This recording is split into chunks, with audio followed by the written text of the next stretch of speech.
Friends, welcome to my KSY inform YouTube channel. ಯಾರಾದರೂ ನನ್ನ ಚಾನಲ್ನ ಸಬ್ಸ್ಕ್ರೈಬ್ ಮಾಡ್ದಲ್ಲಿ ನೋಡ್ತಾ ಇದ್ದರೆ ಪ್ಲೀಸ್ ಒಂದು ಸಬ್ಸ್ಕ್ರೈಬ್ ಮಾಡ್ಕೊಳ್ಳಿ. ಈ ಗಿಗ್ ಯಾಕೋ ನನ್ನ ಚಾನಲಲ್ಲಿ ವ್ಯೂಸ್ ಕಮ್ಮಿ ಬರ್ತಾ ಇದೆ, ಯಾಕೆ ಅಂತ ಗೊತ್ತಾಗ್ತಿಲ್ಲ. ನಾನು ವೀಡಿಯೋಸ್ ಹಾಕ್ತಾನೇ ಇದ್ದೀನಿ, ಆದರೆ ಯಾಕೆ ಅಂತ ಗೊತ್ತಾಗ್ತಿಲ್ಲ. ಪರವಾಗಿಲ್ಲ, ಬನ್ನಿ. ಚಪಾತಿ ಉಬ್ಬಿ ಸಾಫ್ಟಾಗಿ ಬರಬೇಕು ಅಂದರೆ ಈ ಥರ ಟಿಪ್ಸ್ಗಳನ್ನು ಫಾಲೋ ಮಾಡ್ಕೊಳ್ಳಿ. ಮೊದಲಿಗೆ ಒಂದು ಬೌಲ್ಗೆ 2 ಕಪ್ ಆಗುವಷ್ಟು ಗೋಧಿ ಹಿಟ್ಟನ್ನ ಹಾಕ್ಕೊಂಡು, ಹಾಗೆ ಇದಕ್ಕೆ ರುಚಿಗೆ ಬೇಕಾದಷ್ಟು ಉಪ್ಪು, ಹಾಗೆ 1 ಸ್ಪೂನ್ ಆಗುವಷ್ಟು ಸಕ್ಕರೆನ ಹಾಕ್ಕೊಂಡು ಚೆನ್ನಾಗಿ ಮಿಕ್ಸ್ ಮಾಡ್ಕೊಳ್ಳಿ.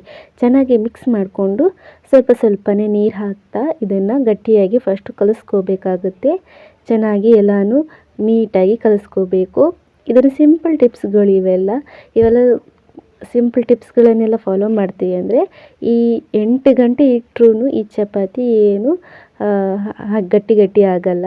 ಗಟ್ಟಿಯಾಗಿ ಹೀಗೆ ಕಲಿಸ್ತಾ ಇದ್ದಾದಮೇಲೆ ಇದಕ್ಕೊಂದು 3 ಸ್ಪೂನ್ ಆಗುವಷ್ಟು ತೆಂಗಿನ ಎಣ್ಣೆನ ಹಾಕ್ಕೊಂಡು ಮತ್ತೆ ಒಂದು ಸಲ ಕಲಿಸ್ಕೊಂಡು ಇವಾಗ ಇದನ್ನು ಮೇಲ್ಗಡೆ ಸ್ವಲ್ಪ ಎಣ್ಣೆ ಸವರ್ಬಿಟ್ಟು ಒಂದು ಅರ್ಧ ಗಂಟೆ ಎತ್ತಿಟ್ಕೊಂಬಿಡಿ. ಜಾಸ್ತಿ ಇಟ್ಟರೂ ನಡೆಯುತ್ತೆ, ಸಾಫ್ಟ್ ಆಗುತ್ತೆ.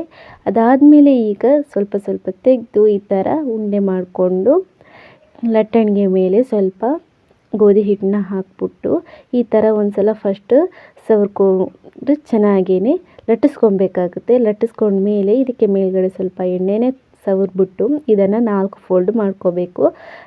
ಮೇಲ್ಗಡೆ ಎಣ್ಣೆನ ಸವರ್ಬಿಟ್ಟು ಒಂದೊಂದು ಕಡೆ ಮಡಚ್ಬಿಟ್ಟು ಮತ್ತೆ ಇದನ್ನು ನೀಟಾಗಿ ಲಟ್ಟಿಸ್ಕೊಂಡು ಕಾದ ಕಾವಲಿನಲ್ಲಿ ಹಾಕಿ ಎಣ್ಣೆ ಬೇಕಾದರೆ ಹಾಕೋಬೋದು, ಇಲ್ಲಾಂದರೆ ಹಾಗೇ ಕಾಯಿಸ್ಕೊಬೋದು. ಉಪ್ಪಿ ಸ್ಮೂತಾಗಿ ಸಾಫ್ಟಾಗಿ ಬರುತ್ತೆ. ತಿನ್ನೋದಕ್ಕೆ ತುಂಬಾ ಚೆನ್ನಾಗಿರುತ್ತೆ, ಪದ್ರವಾಗಿರುತ್ತೆ. ಇದು ಮಿನಿಮಮ್ ಅಂದರೂ 8 ಗಂಟೆ ಏನು ಗಟ್ಟಿ ಥರ ಆಗಲ್ಲ, ಸಾಫ್ಟಾಗೇ ಇರುತ್ತೆ, ಸೂಪರಾಗಿರುತ್ತೆ. ನೀವು ಒಂದು ಸಲ ಟ್ರೈ ಮಾಡಿ ಇದನ್ನು.